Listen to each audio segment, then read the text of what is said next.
بسم الله الرحمن الرحیم. افغانانو، عزیزانو، دوستانو، علماء کرام ټولو ته السلام علیکم ورحمت الله وبرکاته. زه محمد مبین چې د نظامی محکمې لخوا په 18 میاشتې باندې محکوم شوی یم په چرخي زندان کې.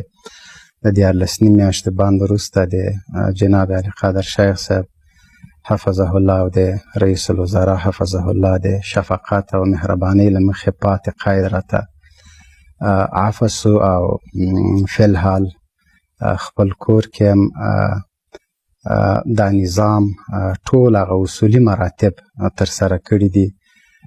نظام زما عزت ده، نظام زما وقار ده، نظام زما جامه ده. که دا نظام نه وي موږ هیڅ هم نه یو.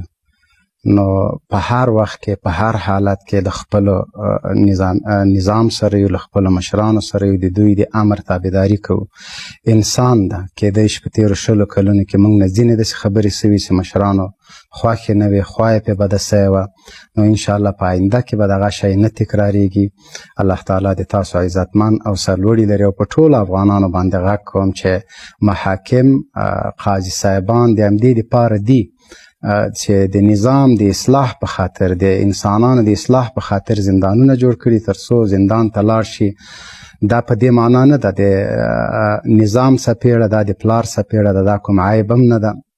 او الحمدلله په تېر 14 میاشتې قید کې یا موده کې ما سره نه کوم بد برخورد سوی ده. لکه یو ورور چې یو سړی په کور کې ساتي، د پلار مینه راکول سوې، د ورور مینه راکول سوې ده، د اولاد مینه راکول سوې ده.